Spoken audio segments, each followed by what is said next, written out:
क्योंकि उनकी आँखों में सील नहीं है, क्योंकि वो मरा हुआ ही तो पा रहे हैं, तो दूसरों का मांस ही तो पा रहे हैं, तो ऐसा व्यक्ति कहाँ से सील रखेगा। तो भगवान कहते हैं कि जो शुद्ध सात्विक आहार पाता है, उसके हृदय में प्रेम भी रहता है, उसका हृदय निर्मल भी रहता है। भगवान कहते हैं वो आयु भी बढ़ा लेता है, अपनी आयु भी उसकी बढ़ती है, और वही भजन को साध सकता है जिसका भोजन सात्विक है। क्योंकि सात्विक भोजन नहीं होगा, आप और हम देखते हैं कि जब बहुत हम चिकना भोजन पा लेते हैं, बहुत मसालेदार भोजन पा लेते हैं, तो उसका परिणाम क्या होता है कि ज़्यादा से ज़्यादा व्यक्ति आलसी हो जाता है, और आलसी के साथ साथ वो कुछ दिनों में रोगी भी हो जाता है, क्योंकि बहुत मसालेदार भोजन हमें रोग की तरफ ले जाएगा। और यहाँ पर भगवान कहते हैं कि जो शुद्ध सात्विक आहार पाता है, वो तो सतोगुणी तो शुद्ध सात्विक आहार पाता है, पर आगे श्री कृष्ण कहते हैं जो रजोगुणी व्यक्ति है वो कैसा भोजन पाता है, वो मसालेदार भोजन पाता है। यहाँ पर श्री कृष्ण आगे कहते हैं इस चीज़ को कि रजोगुणी व्यक्ति का भोजन कैसे होता है। तो यहाँ तक भगवान ने कहा कि भाई अगर कोई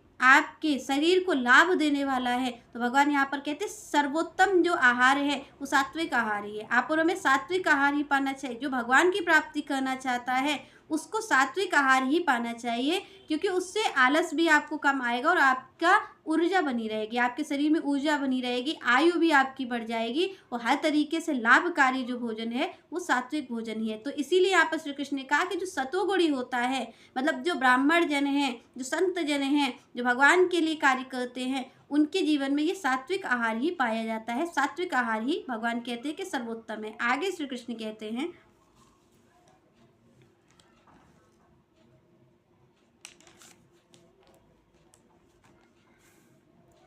कटु अम्ल लवण अति उष्ण तीक्ष्ण रुच विदाहिन आहारा राजस्य इष्टा दुखा शोक आमय प्रदा। तो यहाँ पर श्री कृष्ण ने कहा कि जो रजोगुणी व्यक्ति है वो कैसा भोजन पाता है। तो यहाँ पर श्री कृष्ण कहते हैं कि वो अत्यधिक खट्टा भोजन पाता है, उसे खट्टा भोजन पसंद होगा, उसे नमकीन भोजन पसंद होगा, उसे गरम गरम भोजन पसंद होगा। तो श्री कृष्ण कहते हैं कि जो रजोगुणी व्यक्ति है उसको इस तरीके का भोजन पसंद होता है। तो यहाँ पर भगवान ने कहा जो सतोगुणी व्यक्ति है वो तो इस तरीके का भोजन पाता है कि बिल्कुल सादा भोजन पाता है, और भगवान कहते हैं जो रजोगुणी है वो बहुत खट्टा पाता है, नमकीन भोजन भी उसे पसंद होता है, और बहुत मसालेदार भोजन वो खाता है और गर्म ही पाता है। तो यहाँ पर भगवान ने कहा इस तरीके का भोजन रजोगुणी व्यक्ति पाता है। पर यहाँ पर भगवान ने कहा जो सात्विक भोजन है वो सात्विक भोजन तो सुख प्रदान करने वाला है। यहाँ पर भगवान कहते हैं जो सात्विक भोजन है, जो व्यक्ति सात्विक भोजन करता है, तो यहाँ पर भगवान कहते हैं वो तो सुख प्रदान करने वाला है, वो तृप्ति भी प्रदान करने वाला है। भगवान ने कहा जो सात्विक भोजन करता है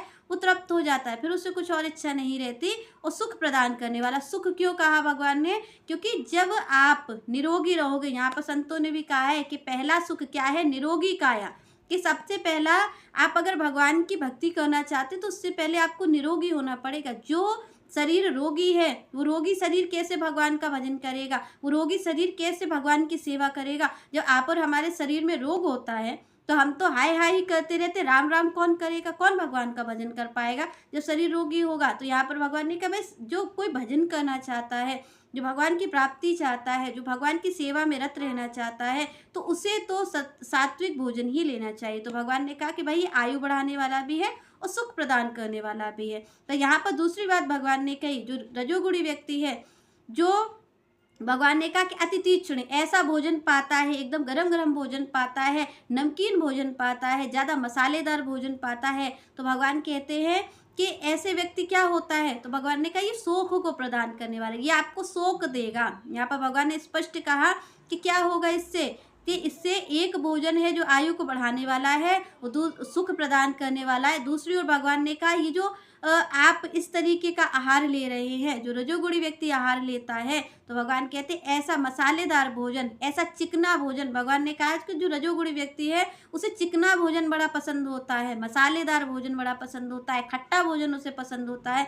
तो भगवान कहते हैं जो इस तरीके का भोजन पाता है, तो श्री कृष्ण कहते हैं ये शोक को प्रदान करने वाला है, ये आपको दुख ही प्रदान करने वाला है। यहाँ पर भगवान ने कहा ये जो दुख भी प्रदान हो रहा है इसके मूल में कहीं ना कहीं आपका आहार है। तो श्री कृष्ण कहते हैं कि ये दुख को प्रदान करने वाला है, और दुख को कैसे प्रदान करेगा? क्या वो वैसे दुख देगा? नहीं। आप और हम जब ऐसा भोजन पाते हैं तो वो हमें डाइजेस्ट नहीं होता है, वो हमें अनेकों अनेकों रोग लग जाते हैं। तो ये रोग को ही भगवान ने कहा ये दुख को प्रदान करने वाला है। ऐसा जो भोजन है ये आपको रोगी बनाएगा, और रोगी बना करके आपको क्या होगा कि आपकी आयु भी क्षीण हो जाएगी। जैसा कि भगवान ने कहा सात्विक आहार आयु को बढ़ाने वाला है, तो वैसे ही जो ऐसा आहार है, राजसी आहार है,